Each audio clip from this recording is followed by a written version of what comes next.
Folake wiped the sweat from her forehead as she arranged the bright, colorful fabrics on her wooden market stall.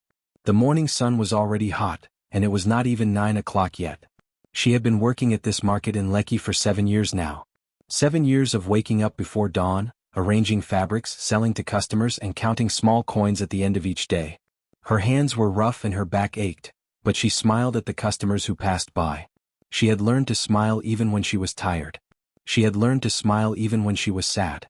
Folake thought about her husband Tund as she worked. Tund was not at home these days. He was at his music studio on the other side of Lagos. The studio was his dream. It had always been his dream. 7 years ago, Tund had come home from his job as an accountant and told Folake that he wanted to leave his job.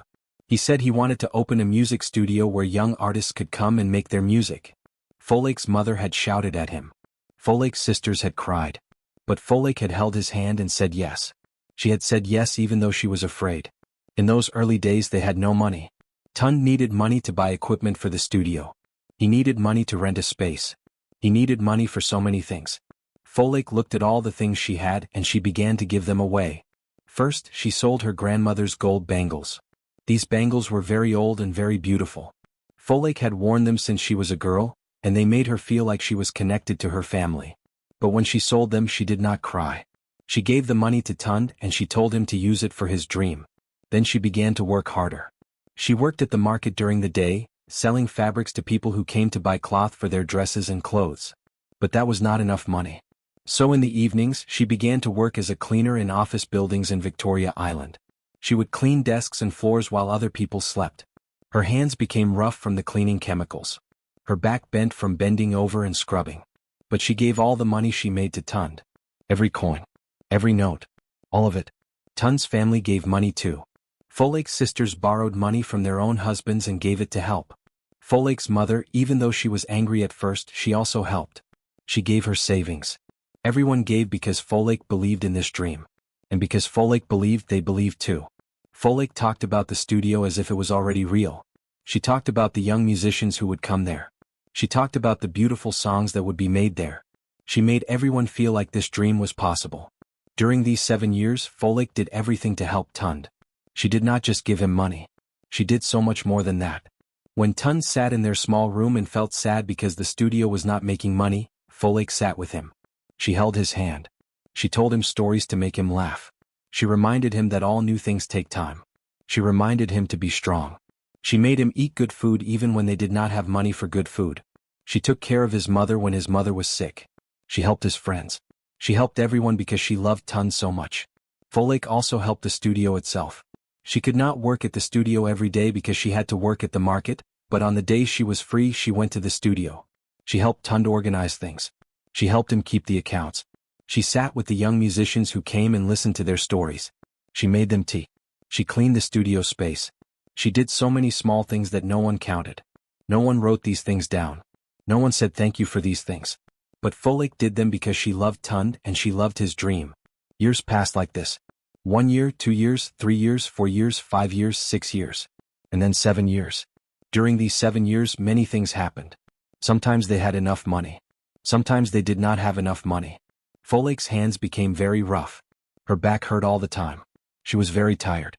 But she did not stop. She could not stop. Because the studio was Tund's dream, and Tund's dream was her dream too. Or at least that is what she believed. 6 months ago something changed.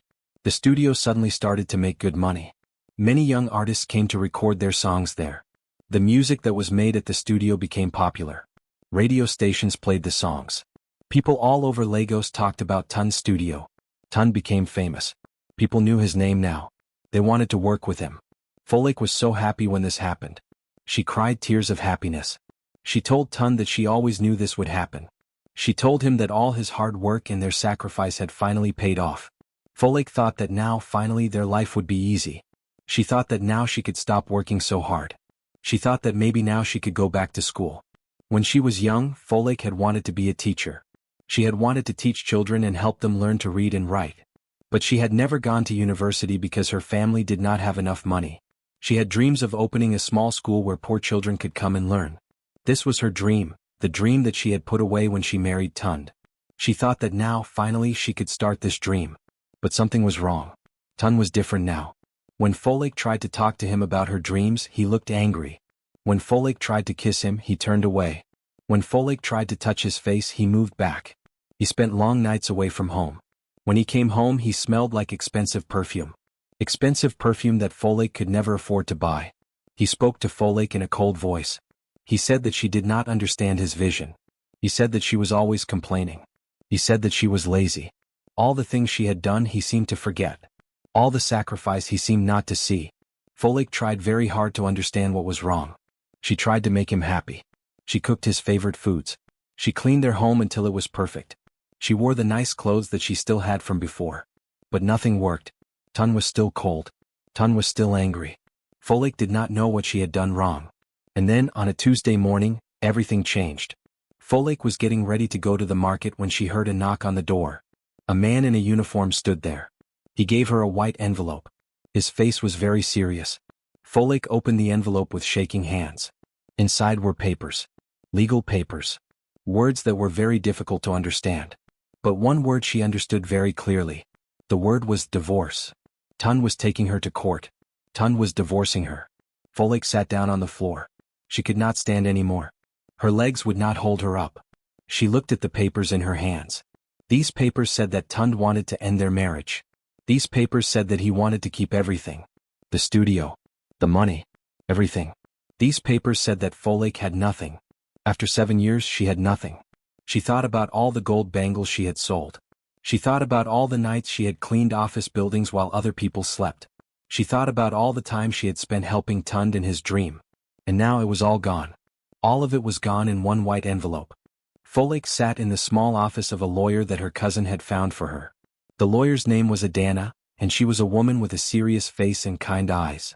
Adana had many papers on her desk. These papers were all about Folake and Tund. Folake felt very small sitting in that office. She felt like she was disappearing. Adana began to read a letter from Tund's lawyer. The letter was very long, and it used many words that Folake did not understand. But Adana explained each word to her, slowly and carefully.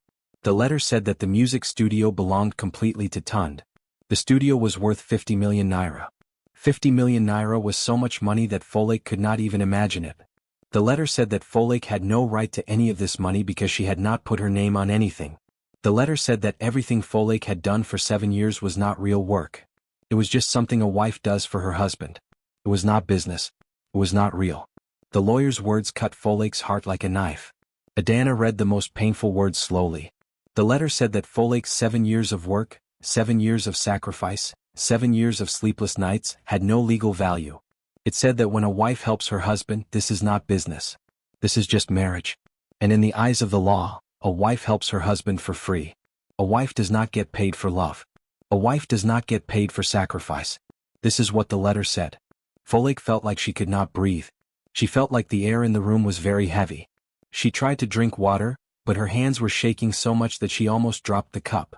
Adana held her hand and told her to breathe. Adana said, "Do not worry. We will fight this.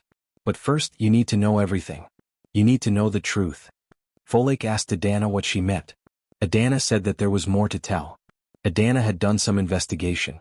She had found out things about Tund that Folake did not know. Adana told Folake that Tund had been meeting with a woman named Chinyere. Chinyere was a successful businesswoman in Lagos. She was very rich. She owned many companies. She knew many important people in the music industry. Folake felt something break inside her when she heard this name. Chinyere. She had heard this name before. Tund had mentioned this name several times. He had said that Chinyere was investing in the studio. He had said that Chinyere was helping the business grow. Folake had felt a small worry in her heart when he said this name, but she had pushed the worry away. She had trusted Tund. She had believed that Chinyere was just a business partner. But now, Adana was telling her something different. Adana said that Tund and Chinyere were meeting in secret. They were meeting in expensive hotels. They were meeting in restaurants that Folake could never afford to go to. People had seen them together and they were not just talking about business. They were holding hands. They were touching each other. They were acting like lovers. Folake's face became very pale. She felt like all the blood was leaving her body. She remembered the expensive perfume that Tund had come home smelling like. She remembered the nights when he said he was working late at the studio, but he did not answer his phone. She remembered the times when he looked at her with anger in his eyes, as if she had done something wrong just by existing. Adana continued to tell her the story. Chinyere had invested a lot of money into the studio about 6 months ago. This was when the studio started to make money. This was when everything began to change. Chinyere did not just give money. She also gave business advice. She gave connections to important people in the music industry. She brought in new artists who made successful songs. Because of Chinyere, the studio became famous. Because of Chinyere, the studio started to make 50 million naira. Because of Chinyere, Tund became successful. But Folake had helped Tund when he had nothing. Folake had believed in him when everyone else thought he was crazy. Folake had given him her time, her money, her love, and her dreams. And now, when he was successful because of another woman, he wanted to throw Folake away like she was garbage. He wanted to keep all the money. He wanted to keep all the success. He wanted to give Folake nothing. Folake started to cry. She cried very hard. Her whole body shook with crying. Adana gave her tissues and held her hand. Adana said nothing. She just let Folake cry. Sometimes there are no words that can help. Sometimes you just have to let a person cry because their heart is broken. After a long time, Folake stopped crying. She felt empty inside.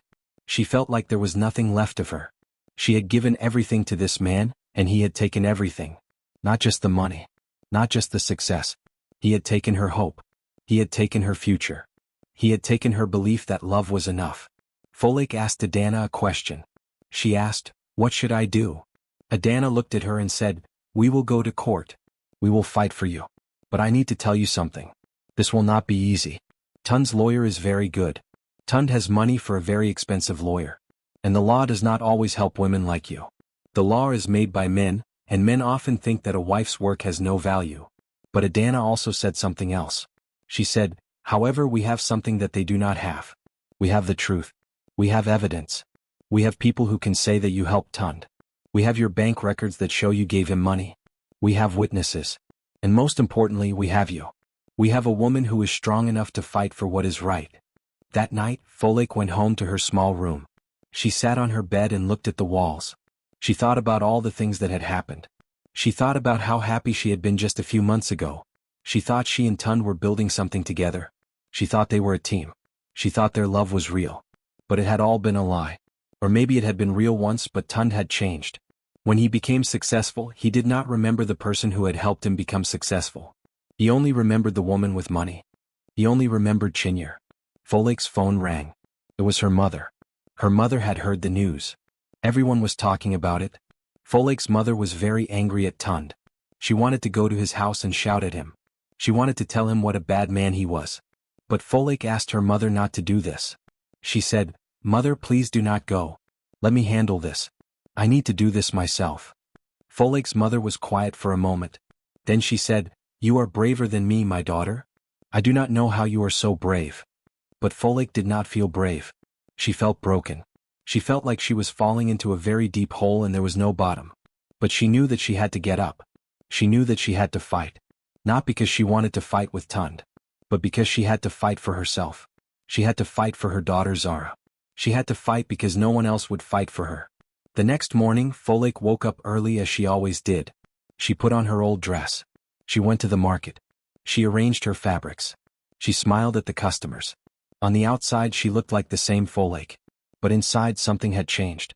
Inside something had hardened. Inside, Folake had made a decision. She was going to fight. She was going to go to court. She was going to tell the world about her sacrifice. She was going to make sure that Tund knew that her love and her work had value. Even if the law did not see her value, she would make them see it. Folake did not know how this story would end. But she knew that she was not the same woman anymore. The woman who had trusted Tund so completely was gone. In her place was a new woman. A woman who was hurt, but a woman who was also strong. A woman who was ready to fight for justice. Adana's office became like a second home to Folake. Every afternoon, after Folake finished working at the market, she would go to Adana's office. She would climb the stairs and Adana would be waiting for her with tea and a smile. Adana was not just a lawyer. She was a fighter. She believed in Folake's story, and she was going to help Folake win. The first thing that Adana did was gather evidence. She said, "Folake, we need to show the court that you did real work. We need to show that you did not just sit at home and do nothing. We need to prove that you helped build this studio." Folake did not know how they would do this, but Adana had a plan. Adana asked Folake for all her bank records from the past 7 years. Folake brought them to the office. Adana looked through each one carefully. She made notes on a large piece of paper. Adana showed Folake the paper. It showed every time Folake had taken money from her account and given it to Tund. It showed money for studio equipment. It showed money for rent. It showed money for food and supplies. It showed hundreds and hundreds of transactions. When Adana added all the numbers together, it was almost 20 million naira. 20 million naira that Folake had given to Tund over 7 years. Folake looked at these numbers and felt something break inside her again. She had given so much money, so much of her life, and Tund had forgotten all of it. But Adana said, "This is good. This is very good. This proves that you were not just a wife. You were an investor. You invested your money into this business. The law will see this." Next, Adana said that they needed witnesses. She said, "We need people who can tell the court that you helped Tund. We need people who saw you working at the studio. We need people who saw you helping the business grow." Folake thought about who these people could be. Folake went to the market where she had worked for 7 years. She talked to the other market women.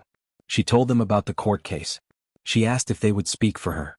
The market women were shocked when they heard what Tund was doing. They were very angry at him. They said that they would help Folake. They said that they had seen her working so hard. They said that they had seen her working day shifts at the market and night shifts cleaning buildings. They said that they had helped her borrow money for Tund's studio. These women had no money themselves, but they had given what they could because they believed in Folake's dream. One woman named Nia came to Adana's office and told her story. Nia said, "I gave Folake money from my own business. I gave it because I saw how hard she was working. I saw how much she loved her husband. I thought if she believes in him so much, then he must be good. But now I know that he is not good. He is a very bad man." Then Adana wanted to talk to people who worked at the studio. Folake was nervous about this. She did not know if they would want to talk about Tund. But she gave Adana some names. One of the names was Segan, a young sound engineer who had worked at the studio since the beginning. Segan agreed to meet with Adana. He came to the office looking nervous. But when Adana asked him about Folake, his face changed. He began to talk very quickly. He said, "Folake was more like a manager than Tund was. When I first came to work at the studio, the place was very messy. Folake came and organized everything. She helped me understand how to do my job. She made me tea. She believed in my work when I did not believe in myself. Without Folake, I would never have become a sound engineer." Another person came to speak. This was Kofi, a musician who had recorded his first songs at Tund's studio. Kofi said, "Folake gave me advice about my music. She told me not to give up. She said that my songs were good, and that people would listen to them one day. She was right. Now my songs are on the radio. And I never forgot what Folake did for me. She never even asked for money. She just wanted to help." As Adana talked to these people, she wrote everything down. She made notes about what they said. She recorded their voices so that they could play the recordings in court. Folake felt like she was being seen for the first time in a long time. People were noticing all the work she had done. People were saying thank you. People were telling her that her work had meaning. But something else was happening to Folake at the same time. While she was fighting for justice, she was also discovering something new. She was discovering herself. One evening, Adana said to Folake, "You need to think about what you want. After this case is finished, what do you want to do with your life?" Folake did not know how to answer this question. She had not thought about her own dreams in so long. She had been thinking about Tund's dreams for 7 years. But then, slowly she began to remember. She remembered that when she was young, she had wanted to be a teacher. She had wanted to help children learn. She had wanted to open a school where poor children could come and study. She had dreams of teaching children to read and write. She had dreams of helping children believe in themselves. But she had put these dreams away when she married Tund. Adana said, "Then we should help you with these dreams. I will help you enroll in a business course. You need to learn how to run a school. You need to learn about business." Folake found an online business course that she could take in the evenings. It was expensive, but Adana helped her pay for it. Every night, after working at the market and meeting with Adana, Folake would go home and study on her computer. She learned about accounting. She learned about business management. She learned about law. She learned about how to start a business. The course was difficult, but Folake loved it. She loved learning. She loved thinking about her own future instead of someone else's future. For the first time in 7 years, Folake was thinking about Folake. Adana also gave Folake a beautiful notebook. She said, "Write down your dreams. Write down everything you want to do. Write down everything you are feeling. This will help you heal. Folake started to write in this notebook every evening. She wrote about her dreams of opening a school. She wrote about the children she wanted to teach. She wrote about the pain she felt about Tund. She wrote about how angry she was. She wrote about how sad she was. She wrote about how strong she was becoming. As the 6 weeks passed, Folake changed. She was the same woman on the outside, but on the inside she was becoming someone new. She was becoming a woman who believed in herself. She was becoming a woman who had her own dreams. She was becoming a woman who knew that she had value. One day, as Folake was studying for her business course, she realized something. She realized that she did not need Tund anymore. She realized that she never needed Tund. She had always had everything inside herself. She had always been strong. She had always been smart. She had always been capable. She had just forgotten for a while. Folake thought about Chinyere. She thought about how Chinyere was rich and powerful. But Chinyere had not built the studio from nothing. Chinyere had only come in at the end when the studio was already starting to work. Folake had built it. Folake had done the hard work. Folake had believed in it when it was nothing but a dream. Folake looked at the notebook where she had written her own dreams. She looked at all the pages. She looked at the drawings she had made of the school she wanted to build. She looked at the names of the children she wanted to teach. And she knew that her dreams were just as important as Tund's dreams. Her dreams were just as real. Her dreams deserved to come true. The 6 weeks were coming to an end. The court date was getting closer. Folake felt nervous, but she also felt ready. She felt ready to tell her story. She felt ready to fight for justice. She felt ready to show the world that she had value. She felt ready to take back her life. On the last day before the court date, Folake and Adana sat in the office and reviewed all their evidence. They looked at the bank records. They looked at the witness statements. They listened to the recordings of the people who had come to speak for Folake. And Adana said, "Folake, we are ready. Tomorrow we are going to go to court. Tomorrow we are going to fight for you. Tomorrow the world is going to know what you did." Folake held Adana's hand.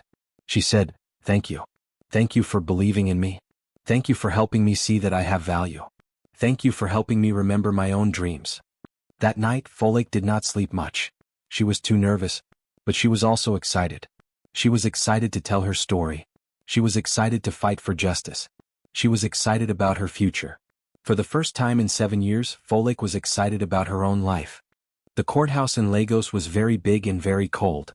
Folake sat in a wooden chair and felt very small. She wore her best dress, the one she had kept from many years ago. Adana sat next to her. Behind them sat Folake's mother, her sisters, and many of the market women who had come to support her. The courtroom was full of people who believed in Folake. On the other side of the room, Tund sat with his expensive lawyer. Tund looked very serious and very angry. He did not look at Folake. He looked at the judge instead. Next to Tund sat Chinyere. Chinyere was wearing very expensive clothes and very expensive jewelry. She looked like she owned the whole world.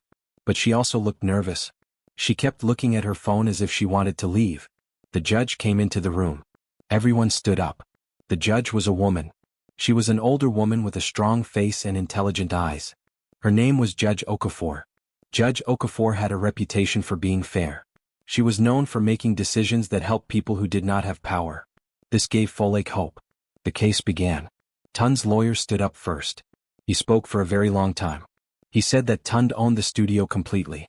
He said that all the business papers were in Tund's name. He said that Folake was just a wife, and wives helped their husbands for free. He said that Folake had no legal right to any money or any part of the studio. He said all of this in a voice that was very confident and very cold. Then Adana stood up. She was not as tall as Tund's lawyer, and she did not have an expensive suit like him. But she had something more powerful. She had the truth. Adana showed the judge all the bank records. She showed the judge every transaction that proved Folake had given money to Tund. She showed the judge that Folake had given almost 20 million naira. The judge looked at these papers very carefully and made notes. Then the witnesses came to speak. The market women came and told their stories. They said that they had seen Folake working so hard. They said that they had given Folake money to help Tund. Nia came and said, "I gave money from my own business because I believed in what Folake was doing. She was not just helping her husband. She was building something. And I wanted to help her build it." Then Segan came and spoke. He said, "When I first started working at the studio, I was very scared. I did not know if I was good enough. But Folake believed in me. She made me believe in myself. Without Folake, I would not be the sound engineer that I am today. I would not have my successful career. Folklore made this possible. Then Kofi came and sang a song. He said, "This song is about folklore. This song was inspired by what folklore told me. She told me to never give up. She told me that my dreams were real. And now this song is on the radio. This song is making money. And all of this is because of folklore." The judge listened to all of this very carefully. She was writing things down. She was looking very serious. When all the witnesses were finished speaking, she looked at folklore. She asked folklore to stand up and tell her story. Folklore stood up. Her legs were shaking. But she began to speak. She spoke about how she had sold her grandmother's gold bangles. She spoke about how she had worked double shifts. She spoke about how she had helped Tun through all the difficult times. She spoke about how she had believed in his dream even when everyone else thought he was crazy.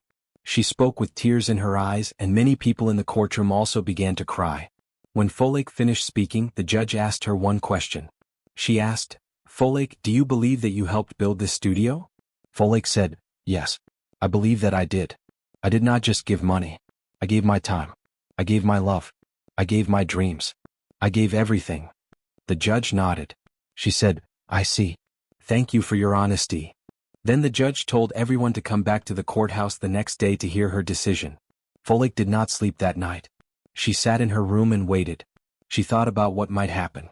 She thought about what the judge would decide. She was very nervous. The next day the courtroom was even more full than before.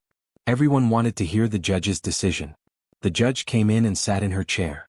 The room became very quiet. You could hear the sound of people breathing. Judge Okafor began to speak.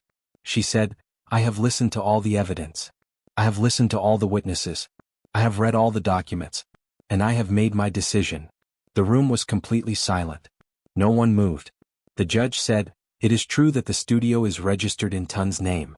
However, the law is not only about papers and names. The law is also about justice. And justice demands that I recognize what folklore has done. Folklore did not just help her husband. She built this business with him. She invested her money. She invested her time. She invested her love. This is not the work of a volunteer. This is the work of a partner." When the judge said this, Folklare's mother grabbed her hand. Folklore felt like she could not breathe. The judge continued. "Therefore, I am making the following decision. First, Folklore will receive 12 million naira as compensation for her 7 years of work and investment. Second, Folklore will receive 15% ownership of the studio. She is not just a wife anymore. She is a business partner. Third, Folklore will have full custody of their daughter Zara. Tund will pay child support for their daughter. Fourth, Tund will pay Folklore alimony for 3 years to help her establish herself and pursue her own education and career."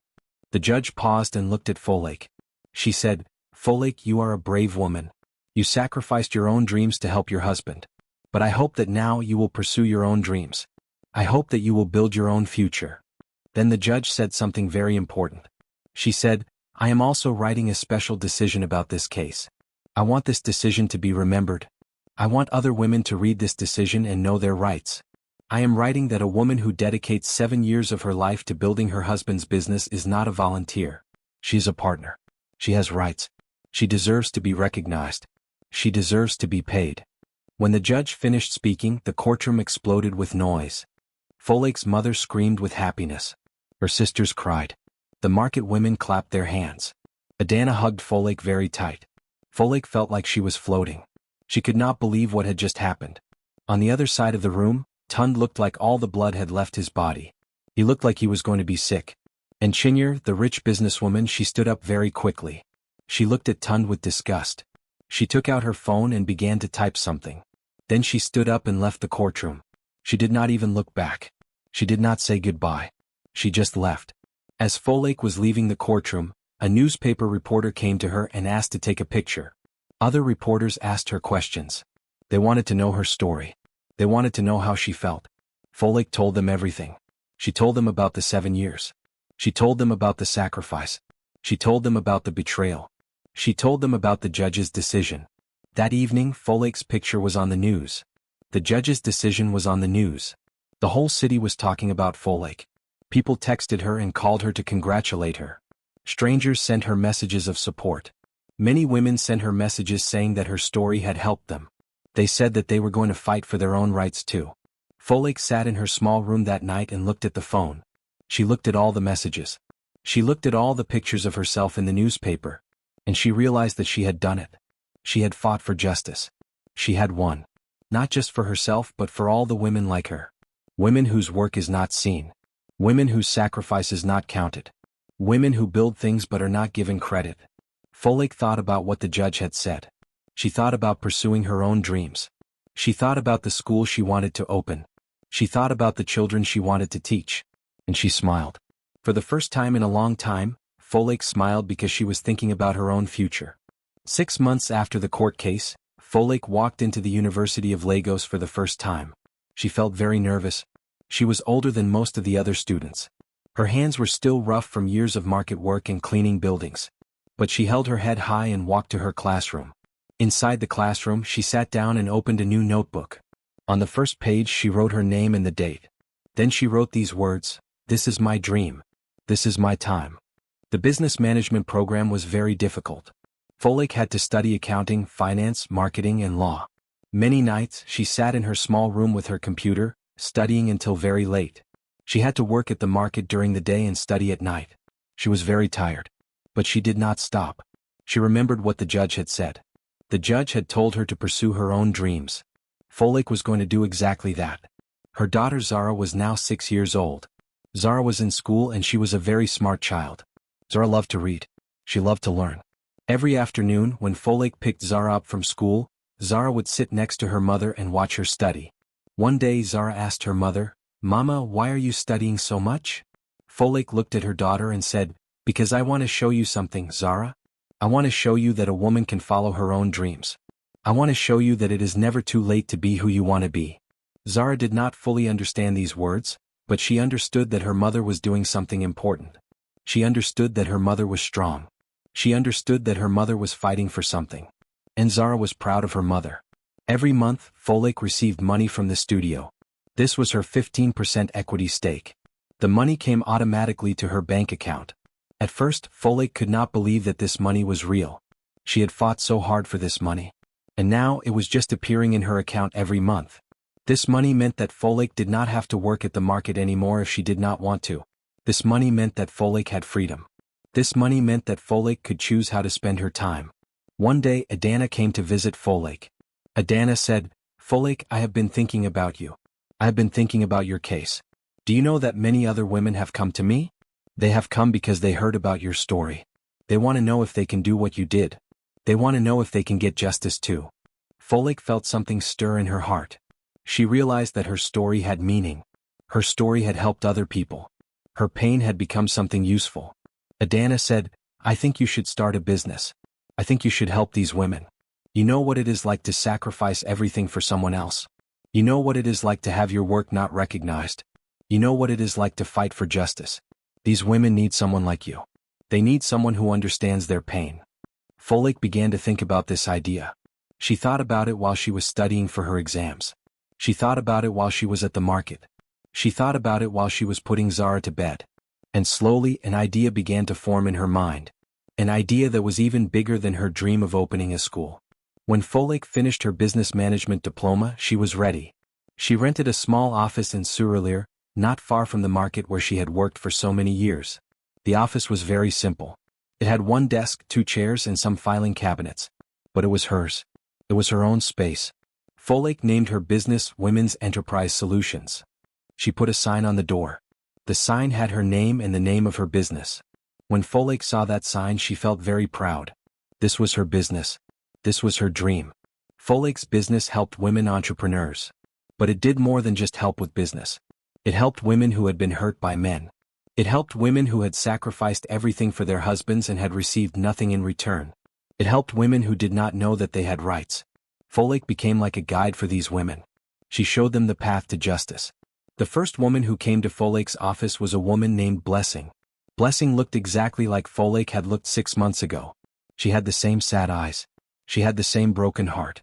She told Folake her story. She had been married for 10 years. She had worked as a nurse to support her husband's business. And now her husband wanted to divorce her and take everything. Folake sat with Blessing and held her hand. She said, "I know how you feel. I know exactly how you feel. But I want you to know something.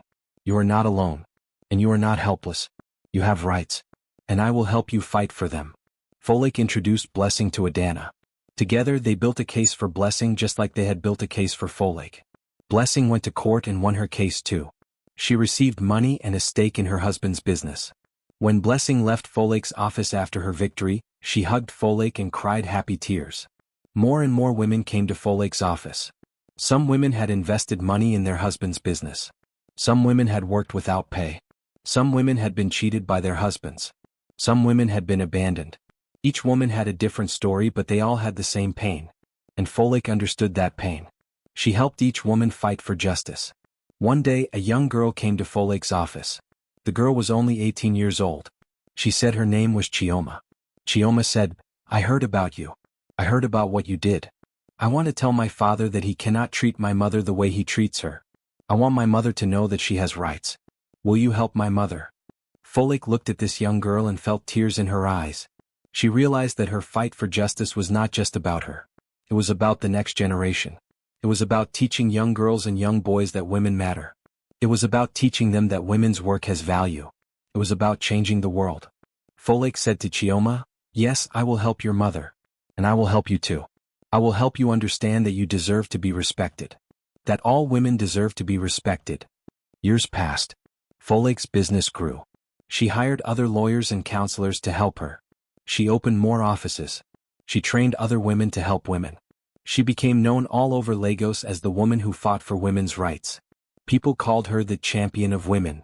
But Folek never forgot where she came from. She still walked through the market sometimes. She still said hello to the market women who had supported her. She still remembered the days when she was selling fabrics and cleaning office buildings. She never became too important to remember her past. Folek's personal life also changed. Many men tried to marry her.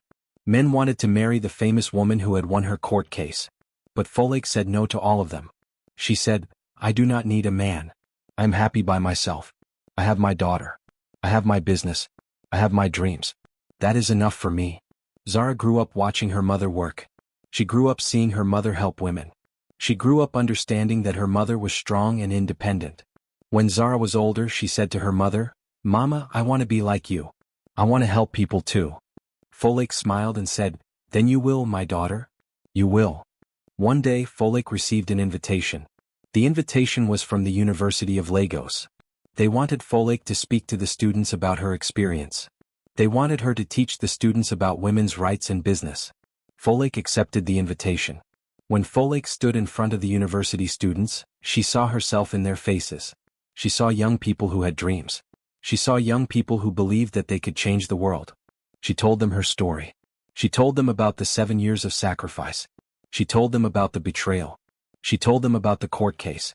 She told them about her victory. And she told them something very important. She said, "Your dreams matter. Your work has value. Never let anyone tell you that your sacrifice is worthless. Never let anyone convince you that you are not important. Fight for what is right. Fight for justice.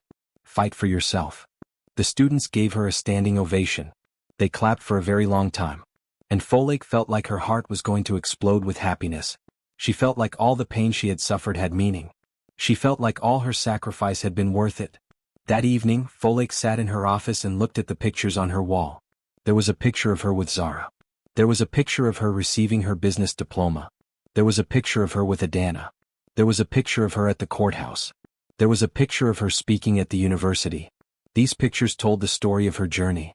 The journey from a broken woman to a strong woman. The journey from a woman with no rights to a woman who fought for the rights of others. Folek thought about Tund. She did not hate him anymore. She did not even think about him very much. He was like a chapter in a book that she had already read and moved on from. The studio was still making money. She still received her royalties. Sometimes she wondered if Tund ever thought about what he had lost. But then she realized that he had not lost anything because he had never really had her. He had never really seen her. He had never really understood her value. Folek opened her journal. She had been writing in this journal for years now. She wrote, "Today I received an invitation to speak at the university. Today I realized that my pain has become my purpose. Today I understood that sometimes, the worst things that happen to us are the things that save us. They break us open and show us who we really are. I am grateful for my journey even though it was difficult. I am grateful because it led me here. It led me to my dreams. It led me to my purpose. It led me to my freedom. Folake closed her journal and looked out the window of her office. The sun was setting over Lagos. The sky was orange and pink and purple. It was beautiful. Folake smiled. She was happy. She was truly, completely happy. Not because she had won a court case. Not because she had money. But because she had found herself. She had followed her dreams. She had built her own life. And that was worth everything.